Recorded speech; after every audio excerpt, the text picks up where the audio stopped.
Di balik pekatnya kabut Gunung Salak bersemayam jejak legenda Salakadomas. Tempat ini di mana napas para luhur masih terasa mengalir di setiap susunan batu purbanya. Hari ini saya Usagi kembali menginjakan kaki di punden suci Arcadomas. Bukan sekedar perjalanan tapi untuk menyelaraskan rasa dan menggelar sebuah ritual sakral di gerbang dimensi ini. Namun sebelum Ubo Rampe digelar dan energi dikunci, mari kita bedah rahasia tempat ini lebih dalam. Saya tidak sendiri, kita akan ngobrol santai dan deep talk bersama sahabat saya Ki Atmo Wijoyo.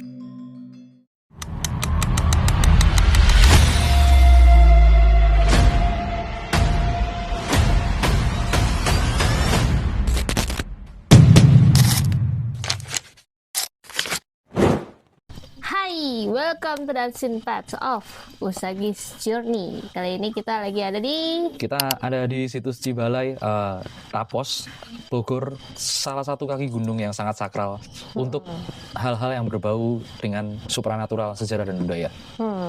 Dan ini siapa? Perkenalkan diri. Aku mancing mania. Enggak dong. Ya udah, aku adalah salah seorang yang bergerak. Enggak. Yang bergerak di bidang supranatural sejarah budaya. Anjay. Iya. Kalian kalau browsing ini ku ada kok. Nanti kasih kreditnya dong. Oh iya, kasih kredit title-nya dong. Iya, siap. Jadi kali ini kita kesini tuh ada niatan ya kan untuk membuat sesuatu. Oke. Bikin apa tuh? Apa itu? Ya. Nah, kan aku kan penasaran ya. Ini apa ini sebenarnya? Kita mau ngapain ini sebenarnya? Ya ini bikin sebuah media. Ya, dua buah ya, media. Ada dua. Kalian bisa tebak. Baru mau dibilang kalian bisa tebak yang mana. Jadi oh iya, enggak. Oh iya, biar tebak-tebak sendiri. Ya, terus? Ya. Jadi medianya itu ada yang berupa sirih. Dan juga yang ini loh, orang-orangan ini loh. Voodoo doll, oh bukan? Bukan, ini bukan voodoo doll. Cuman kan kalau orang taunya, ya orang lihat taunya, oh ini nih voodoo doll nih ya kan, buat santet. Apa? Bukan. Kan orang-orang itu kan suka. Iya, tapi itu suka mengambil keputusan sepihak. Padahal teman-teman, ini sebenarnya adalah salah satu pengetahuan kuno. Pengetahuan kuno itu apa yang disebut pengetahuan kuno? Pengetahuan kuno itu adalah sesuatu yang dulu pernah dilakukan leluhur kita juga. Tahu nggak ini apa? Kalau di istilahku. Apa? Di istilahku ini namanya tali jiwo. Tali jiwo? Apa karena dia pakai benang merah? Bukan? Iya, ada hubungannya. Oh, ada. Ada hubungannya. Ini soalnya benangnya benang. Ya nanti kalian lihat lah. Ada salah satu hal-hal yang mendasari kenapa kita harus pakai benang merah. Kenapa benangnya harus jenis yang ini. Dan kenapa kita sekarang ini kan dirangkai, lagi dirangkai. Iya, lagi dirangkai. Ini bosnya di sini. Bosnya. Bosnya sebalik lagi bolanya. Nggak apa-apa. Udah nggak apa-apa. Biarin aja. Kasihan dia nggak kelihatan. Dia maunya itu. Nah. Oke. Ini ya itu. Nih bosnya nih. Nah, terus kalau bukan buat santet terus buat apa? Karena kan kalau di mungkin di kepercayaan yang di luar sana, ini banyak yang bilang adalah voodoo, kayak yang di Afrika atau apa. Oke. Voodoo kan konotasinya adalah untuk itu salah kaprah. Mengirim sesuatu, ibarat kalau di sini namanya santet. Ya, itu pun salah kaprah. Coba Jadi, jelaskan. Jelaskan sedikit ya. Voodoo, leak, kuyang, terus habis itu santet. Ini semua hal yang berbeda. Voodoo itu ilmu untuk perlindungan. Perlindungan banyak hal, kayak ilmu kejawen di Afrika sebutannya voodoo. Kemudian ilmu untuk melakukan hal-hal supernatural yang aneh-aneh, itu namanya leak. Kalau berubah bentuk itu namanya ngereh. Itu perlu sanggah cucuk dan lain sebagainya. Oke. Kawiyang atau orang yang sebut biasanya kuyang, atau kalau di di daerah Andalas di Sumatera. Iya benar-benar. Nah, ada penyebutannya apa? Coba orang Sumatera. Aduh, saya lupa namanya. Pak Lasik. Oh iya, Pak Lasik. Lasik. Ya, jadi kalau orang taunya kalau itu kan adanya yang palanya copot, itu adanya namanya kuyang. Atau apa? Lasik. Enggak ya, Sumatera orang yang orang tahu leak gitu juga. Leak ilmu juga. Iya. Leak itu ilmu. Terus kalau yang di Sumatera itu jarang banget tuh dibahas. Nah, nanti lanjut lagi. Itu namanya parasik. Semuanya itu adalah ilmu-ilmu, metode-metode untuk mendapatkan hal-hal yang dianggap orang di luar nalar atau di luar logika seperti itu. Nah, pun dengan ini, kenapa ini disebut voodoo doll? Karena makanya aku sebut tali jiwa. Ya. Nah, di tradisi Jawa ya, di tradisi Nusantara, dulu kalian cek teman-teman, ada namanya tradisi wayang, itu wayang suket. Ya, kenapa tuh? Wayang suket itu dari rumput suket. Oh, berarti buatnya bukan yang kayak dari kulit dia beda. Itu adalah salah satu bentuk paling sederhana dari wayang. Bisa dibikin siapapun, dan ini bisa jadi siapapun. Kalau kalian tahu maksudku, gitulah. Nah, kalau orang nanggepnya, wah bisa jadi siapapun, berarti bisa buat, macam-macam. Kirim gitu, enggak? Bisa buat macam-macam. Tapi ada persyaratannya. Oh, berarti ada syarat dan ketentuan berlaku. Betul seperti itu. Ini bisa jadi apapun. Tapi makanya kenapa kita jauh-jauh datang ke sini sih sebenarnya, dengan hal-hal yang seperti ini. Ya kan? Niat kali ya? Ya lumayan lah. Ini kita mau membangkitkan spirit. Bukan ngisi, bukan, nggak seperti itu. Kita membangkitkan spirit sesuatunya. Tahu nggak ini dari apa? Jerami kan? Jerami. Iya. Jerami menghasilkan padi. Dewinya padi adalah Sri. Dewi Sri, iya kan. Nah, kita membangkitkan spirit itunya. Itu kalau disebut Dewi Sri itu ya. Dewi Sri itu kalau disebut dalam tradisi Trimurti, itu Wisnu Murti. Itu avatar, bukan avatar. Saktinya Wisnu. Saktinya Dewa Wisnu. Dewi Sri. Perwujudannya seperti ini. Pokoknya kalau yang buat buat kemakmuran, buat rezeki itu Wisnu. Kalau buat perang dan kekuasaan itu Siwa Sakti dan Parwati. Nah, kayak gitu. Brahma juga sama sih. Brahma nanti kita lain cerita. Oke. Nah, sekarang aku mau tanya nih. Kok balik? Kebalik. Sekarang kita balik. Kenapa sih kita bikin ini? Kenapa? Di hari ini. Kenapa? Karena emang cocoknya hari ini. Oh enggak ya? Enggak, kenapa kita bikin ini? Kita bikin media ini. Karena sebenarnya sih satu ya, banyak banget orang yang minta sesuatu yang simple buat mengunci seseorang. Oh, ini nggak sesimpel itu sih sebenarnya. Ini nggak sesimpel itu sih. Cuman gini satu ya. Ini aku bikinnya 4 hari ya, anjir. Belum ngeringinnya, belum nyiapinnya segala macam. Ya, enggak, maksudnya disiapin berapa di tempat? Kalau di tempat aku 2 minggu. Oh kan, ya gitulah kira-kira. Ya, cuman gini kan gini. Kalau zaman sekarang kan banyak yang bikin jimat tuh, dicincin terus diisi. Itu buat pemikat bla bla bla bla bla gitu kan. Kayak mati dah.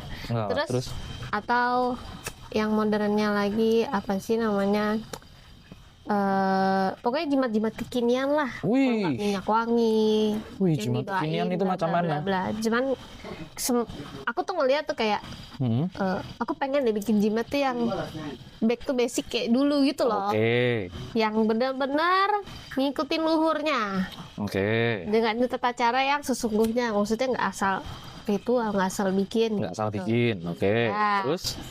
Terus kita kan ngobrolan, apa ya? Terus kemarin tuh kita lagi ngobrolin, tiba-tiba keinget jerami ya, syirik. Iya. Sama waktu itu kita juga ada obrolan ngomongin keilmuan untuk mengikat seseorang. Ini bisa nih pakai buat ini.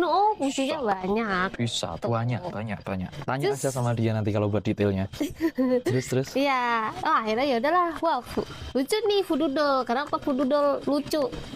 Karena kan orang kan pasti bakalan salah kaprah. Betul. Sama bentuknya pertama. Betul. Kedua ya, pengetahuan orang-orang yang beredar di masyarakat voodoo itu kan buat apa ya? Buat santet gitu. Yang enggak gitu loh. Bisa jadi. Iya, bisa jadi, tapi kan nggak harus melulu untuk begituan gitu. Betul. Terus selain ada yang ini si voodoo doll ini juga ada yang namanya apa? Sire. Itu dari tradisi Raja. Raja. Raja itu dari Bali. Oh, makanya kita dia ini nih Canang. Iya, tapi Bali pun Nggak tahu. Bali pun kitab-kitab keilmuannya itu tahu nggak dari mana? Kediri. Oh, dari Kediri. Iya, dari Kediri. Oh iya, kan karena kan orang-orang itu pindahkan ke Bali. Nah, itu ada sejarahnya. Iya. Sejarah singkatnya ya, singkatnya ya. Kenapa aku bisa bilang seperti itu? Ada dulu namanya Kitab Negara Kertagama itu ditemukan di Lombok.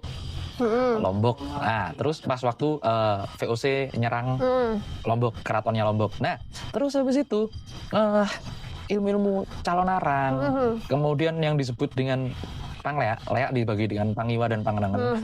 Itu asalnya dari mana? Dari lontar calon arang. Lontar calon arang dari mana? Kalau kalian cek kisah calon arang itu, calon arang itu lawannya yang waktu itu dilawan oleh calon arang adalah Raja Erlangga. Erlangga raja mana? Raja Kediri. Raja Kediri. Jadi seperti itu. Jadi ini adalah ilmu-ilmunya Nusantara dari Bali. Iya, betul dari Bali. Tapi Bali juga berasal dari Kediri awal mulanya. Seperti kalau itu. Kalau yang tahu sejarah ya, kenapa banyak orang Hindu tahu kok. Ya kan orang-orang yang nggak tahu mungkin. Iya. Kalau orang Bali pasti tahu. Serius, beneran. Maksudnya orang-orang yang bukan orang Bali. Iya. Oke. Karena kan gini, jatuh. Karena kan gini, banyak banget orang kayak, loh ternyata ada orang Hindu juga ya di Jawa gitu. Maksudnya yang literally, kalau orang Jakarta, kebanyakan mungkin yang ke Jakarta orang Hindu tuh ya dari Bali ya kan. Tapi padahal di Jawa itu juga ada loh yang memang orang Jawa dan memiliki kepercayaannya ya Hindu. Iya.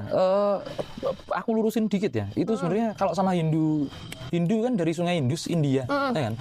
Itu sebenarnya nggak sama. Itu gara-gara Bung Karno dulu disebut ini agamanya orang Bali apa? Agama Tirte kan? Ajaran Tirte kan. Nah, udah Hindu aja biar gampang gitu ya. Gitulah kira-kira ceritanya. Padahal mah kalau untuk itunya mah beda ya. Beda jauh. Meskipun ada irisan-irisannya yang sama. Nah, gitu kira-kira. Nah, ini apa ini? Kelengkapannya ini apa? Kelengkapannya? Ya, pastinya karena kita menggunakan ilmu dan tradisi itu ya pasti ada canang. Lalu ya sebenarnya ada bunga-bunga yang lain sih. Ada nanti pas waktu di sana. Kita pakainya di sana. Iya. Oke.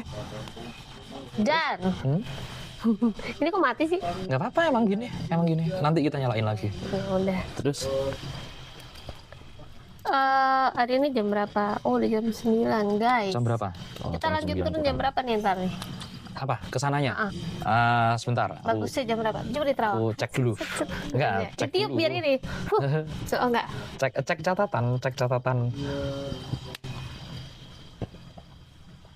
Nah, ini bagus antara jam 10.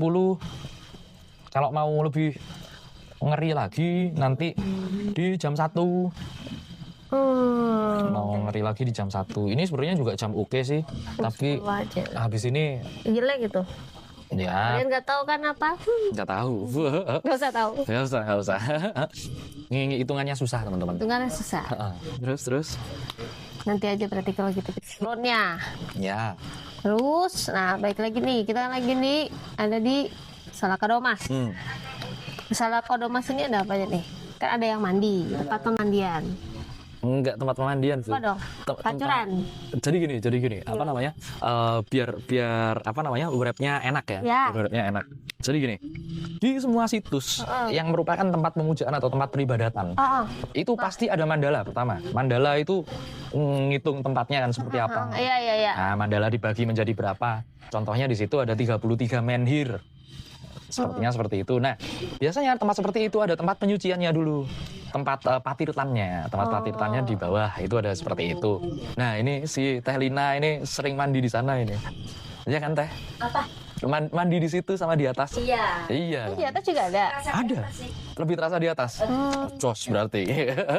Nah, memang itu patirtan juga karena di atas juga ada tempat pemujaan. Oh, ada. Seperti itu. Ada. Kayak nggak tahu aja. Ada. Kan biar kayak excited gitu. Iya.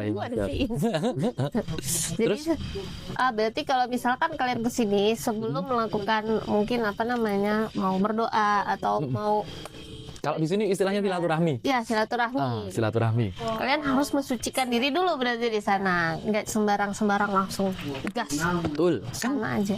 Kan di mana-mana aturan agama di mana-mana gitu. Iya, bersuci. Bersuci dulu, terus habis itu baru, nah gitu. Cuman kan banyak orang yang so tahu ya. Banyak. Termasuk ada temanku itu Suwoto ya, anjir. Lah, nggak usah ke sana aja. Sotoy. Sabar. Iya, sabar. Terus. Nah, aku inget loh. Apa? Pas lagi kemarin kita kesini, kita lagi di sana tiba-tiba Ada apa itu? ada suara. Ada suara misteri. Mau atau apalah itu? Ya suaranya gini lah, suaranya kalian bayangin kucing 1000 cc. Iya kan? Serius beneran. Iya udah. Serius beneran. Waktu itu kita berlima ya. 1, 2, 3, 4, iya berlima. Iya berlima. Dan itu kita dengar semua dan tidak dalam keadaan meditasi atau merem lah. Ya, Baratnya. Enggak. Kita lagi nyusun lagi nyusun bunga. Ya, kayak gitu. Jadi tempat-tempat seperti ini pasti kan ada apa ya? Aku bilang ada spiritnya. Tergantung niatan kita. Nanti kalau kita diijabah, niatan kita diijabah sama Tuhan, pasti kita diberi tanda-tanda tertentu. Ya kan? Kayak kemarin aku balesin gara-gara nanti teman kita lari, kasihan gitu aja. Ada tuh teman kita bisa lari tuh. Oh, benar. Nah, di sini tuh juga banyak dulu tuh yang ini nih. Mau apa namanya? Ngeritual buat yang aneh-aneh. Wah, itu nanti tanya sama Kang Denny, banyak banget itu. Iya ya. Serius, banyak banget itu.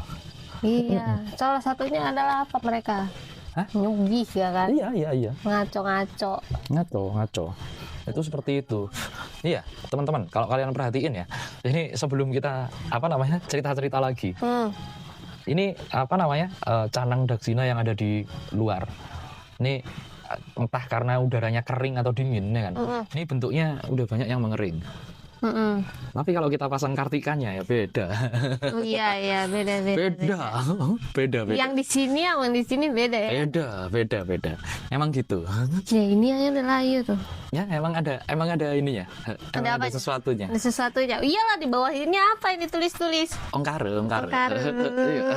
Ongkare itu apa sih? Ongkare itu hidup gitu loh. Ongkare itu kehidupan, hidup nyala gitu. Ongkare ya mungkin buat teman-teman ada yang lebih tahu mungkin bisa ngebenerin. Cuman kalau buat aku ongkare itu untuk menghidupkan sesuatu. Itu kan gitu kan. Nah, praktekin dong nanti. Nggak usah. Aku mau praktekin kemat jaran goyang aja. Nah, tadi kan kita udah ngebahas ini. Siapa si Voodoo Doll ini. Nah, kalau yang sirih ini buat apa aja berarti? Itu ada tradisi Raja namanya kasih tahu nggak ya? Kasih tahu. Panji Semara. Namanya Panji Semara. Panji Semara itu suatu tokoh sebenarnya. Suatu tokoh yang sangat dihormati di tradisi masyarakat kita. Kalau kalian kepingin tahu kisahnya itu, kalian baca kisahnya Panji Asmara Bangun. Kalau di Raja, tradisi Raja itu disebutnya I Panji Semara. I Panji Semara itu Panji Asmara Bangun. Itu orang yang disukai banyak orang. Terus? Puasa. Terus? Kaya raya. Aduh. Tapi untuk menuju ke situ ya perlu perjuangan. Iya. Dia nggak punya privilege, bukan anaknya presiden terus nyalon jadi wapres dia. Bukan. Iya benar. Karena kalau orang-orang punya privilege ya nggak perlu begitu.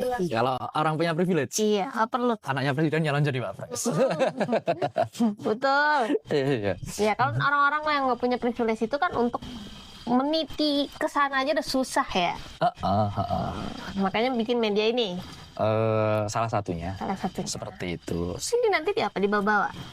Iya, dibawa aja. Nah, kalau ada kok petunjuk-petunjuknya. Pokoknya dua hal ini, petunjuk khususnya dari dia semua, teman-teman. Petunjuk khususnya untuk nge-wrap up ini semuanya, ya, tanya lah sama dia gimana. Ya, nanti ya guys ya. Cuman nih kenapa nih kita sampai bikinin kayak gini tuh karena apa ya? Aku tuh excited.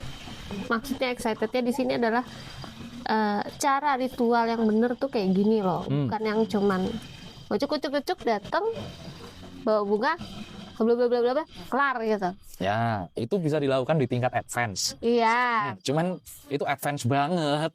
Iya, Beda. sangat advance. Cuman kan aku suka tuh yang namanya ngikutin namanya tradisi luhur. Ya, Iya. pakem. Pakemnya. Pakem. Maksudnya selain menjaga namanya tradisi, ya keren gitu. Loh, aku itu orang budaya. Iya. Aku itu orang budaya. Bahkan ketika aku mau main wayang pun, itu panjang Oh perjalanannya. iya, dia dalang guys. Dalang. Dalang Dia dalang. dan macam-macam aku. Macam-macam. Apa? Dalang. Musisi. Terus apa lagi? Praktisi. Praktis. Terus banyak lah pokoknya.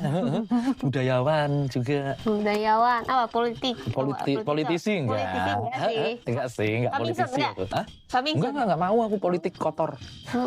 Politik itu kotor. Terus jadi apa? Komentatornya aja. Konsultan ya, aku konsultan. Konsultan bukan kontraktor tapi ya. Ya gitulah kira-kira. Hai. Nah, aku mau tanya satu hal lagi.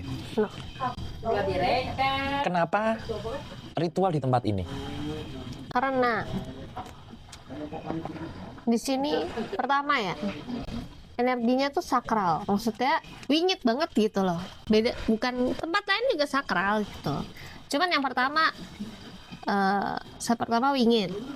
Yang kedua, karena aku udah beberapa kali kesini, terutama waktu dengan Anda, itu berasa banget lah sesuatunya. Yang ketiga, aksesnya nggak terlalu susah sih. Iya, lumayan sih. Mungkin kalau buat orang lain susah ya. Susah. Mohon maaf, karena kita udah biasa kesini aja, jadi ya udahlah. Jadi ya udahlah. Yang keempat, tempatnya tenang, adem rasanya, kayak pulang ke rumah pulang ke rumah. Risau banget, nggak, rasanya nyaman aja, sama ya itu tadi. Kalau boleh ku tambahin, ini adalah salah satu tempat yang jauh dari keramaian. Iya betul. Jauh dari keramaian. Semakin tempat itu jauh dari keramaian, semakin sedikit intervensi energi manusia atau intervensi energi yang aneh-aneh. Iya. Jadi, nah itu wingit. Buat. Jadi tak anggap di sini ini masih murni, energinya pure. Nah itu mana mau wingit. Iya, ya kan ada yang nggak tahu ya wingit apaan sih. Oh iya benar. Ya. Maaf. Tapi ya tadi waktu kita nyiapin ini, entah kenapa tuh kayak aku ngerasa tuh pas di sebelah kiri, pokoknya deket tiang itu tuh ada yang berdiri. Ngapain dia? Berdiri aja. Iya. Okay. Pakai baju baju adat pastinya. Tapi aku ngerasanya kayak dia tuh prajurit. Entahlah prajurit atau apa, nggak ngerti. Terus? Ya itu sah. Hah? Itu siapa? Kalau yang kan Anda Akamsi. Enggak juga, bukan Denny. Enggak, maksudnya Akamsi anak sini gitu. Ya, kalau yang seperti itu mungkin tadi kan aku ini ya. Kita kan jalan dari bawah, dari apa namanya? Balai Kambang. Iya, dari Balai Kambang. Aku meskipun lagi ngonten-ngonten gitu, ya tetap gini. Iya, pasti. Ayolah kita ini, aku mau ngelakuin sesuatu ini. Mohon bantuan, doa bareng-bareng biar dapat berkah dari Tuhan. Ya gitulah kira-kira. Oh, dijagain berarti kita. Iya. Dijagain meren. Nanti ditungguin di sana ditungguin Terus tadi kita lagi beres. Oh, ini tuh. Oke, lapor bos gitu. Enggak. Iya, gitu. Udah disiapin bos. Nih udah disiapin, ininya juga insya Allah. Tar dulu. Ini tadi satunya dari mana ini? Ditaruh apa? Hah? Enggak. Hah? Apanya? Ini dari mana ini tadi? Yang mana? Oh nggak apa. Udah nggak apa. Biarin aja. Ya berarti emang minta begitu. Ya bisa. Kan tadi aku bentuk bintang ya. Kok jadi gitu ya? Ya apa. Lupakan. Bintang itu Kartika. Kartika itu. Ya nggak apa. Nanti tak setting ulang lagi. Nggak apa. Bagus. Bagus, bagus, pertanda bagus. Nah, buat orang-orang yang lagi penasaran mau apa namanya hal seperti ini, fungsi sebenarnya apa sih? Aku langsung wrap up sedikit aja untuk nanti buat apa namanya Detailnya. buat detailnya tanya sama dia aja. Jadi fungsinya ini bisa jadi orang yang kalian tuju. Pertama, kedua, ini bisa jadi perlambang kalian. Ya kan? Ini bisa jadi perlambang kalian. Nah, nanti mau diarahkan seperti apa, detailnya ada di situ. Nah, Panji Asmara, Sirih, itu mengambil esensi dari kisahnya Panji Asmara Bangun. Jadi kayak itu, teman-teman. Yang tadi apa? Kayak Iya, disukai banyak kayak orang. banyak orang Berkuasa. Iya. Berarti apa? Harta, tahta, wanita. Enggak, yang suka juga cowok juga suka kok. Berarti ini bisa cewek bisa cowok pakai ya? Iya, bisa. Kayak gitu. Tuh. Nah, kan kayak kemarin apa namanya? Dua hal ini. Nah, kan kemarin kita lagi menerjemahkan kitab Iya benar. kitab Mujarobat Sunda. Iya betul. Bahasanya bahasa Sunda. Jadi apa namanya? Kalau ke cowok ke cewek atau cewek ke cowok itu metodenya bisa sama, bisa dibalik dikit. Ada salah satu apa namanya? Mana tua banget itu kitab tahun 87 itu. Iya betul. Dan saya dapat. Dan terima kasih. Enggak dapat dari aku. Aku dapat ya berjodoh lah itu. Jodoh ya. Iya. Ya gitu lah. Walaupun agak mumet ya, Mbak ini ngatinnya satu-satu. Siram. Karena saya bukan orang Sunda. Aku Enggak usah. kayaknya nyimpen dikit dah. Enggak. Oh ya tadi itu ya. Baca ininya aja. Jadi bahasanya kayak gini. Buat itu ya. Iya hiji fadilah anu maksudna keur narik asi lalaki ka awewe atawa awewe ka lalaki. Carana cokot ku anjeun tanah tina 7 gunduk imah sirem. Cokotna ku engen anu katuhu ku ceureup jeung ku indung engen. Nah, gitu. Tahu nggak itu apa artinya guys? Saya Nah, pusing gitu. tadinya awal ya. Nanti kita tanya orang Sunda. Tahu sih aku maksudnya. Ya gitu lah. Makanya saya tanya Anda. Nah, apa itu? Ini apa artinya? Oh ya udah. Udah paham kan kemarin? Udah. Ada apa? Ada terjemahkan semuanya. Nah, Itu dia. Ya gitulah kira-kira. Banyak kok masih yang apa namanya begini-beginian dari tradisi-tradisi yang apa ya, tradisi-tradisi yang pakem kalau aku bilang. Nah, itulah kenapa kita bikin seperti ini. Ya, aku suka pengen bikin kayak gini aja biar beda sama yang lain lah. Nah, Karena aku lihat nih, mohon maaf, kata di sosial media yang namanya TikTok, Ya. banyak banget dukun-dukun yang jualan jimat ala kadar, yang apa cicit isi, kalung diisi kayak gitu-gitu. Ya memang bisa, sebenarnya bisa, tapi kan nggak harus melulu ya seperti itu. sorry ya, aku bukan jelek-jelekin orang lain. Aku bukan jelek-jelekin orang lain. Cuman aku belajar kayak ginian itu dari bayi. Oh Serius, iya, beneran, dari bayi. bener-bener dia ngerokok. Iya, pokoknya dari bayi lah ya. Itu dari bayi lah ya. Iya. Aku belajar gituan dari bayi. Dan Anda kan harus tahu kenapa barang harga 10.000 sama barang harga 10 juta itu beda. Itu Anda harus tahu. Nah, habis ini tak sarankan sebelum kita melakukan ini, tak sarankan Anda ngobrol-ngobrol sama Kang Denny buat apa namanya nge-in-depth tempat ini. Oh iya. Melihat secara dalam dan detail tempat ini sebagai hal-hal yang berhubungan dengan sarana spiritual itu seperti apa. Kenapa tempat ini sangat sakral sekali. Ngobrol lah sama Kang Denny ya habis ini ya. Kang Denny. Oh iya, Kang Denny, ngobrol bentar boleh Kang? Biar di podcastin Kang. Oleh Belanda ya, Oh, tahun Belanda. 1914 ini. Bahkan orang-orang pendahulu yang udah ribuan tahun ya, itu salah satu tempat pemujaan nenek moyang dulunya, tempat penghormatan di situ. Siangnya itu berpuasa, malamnya itu dia meditasi gitu.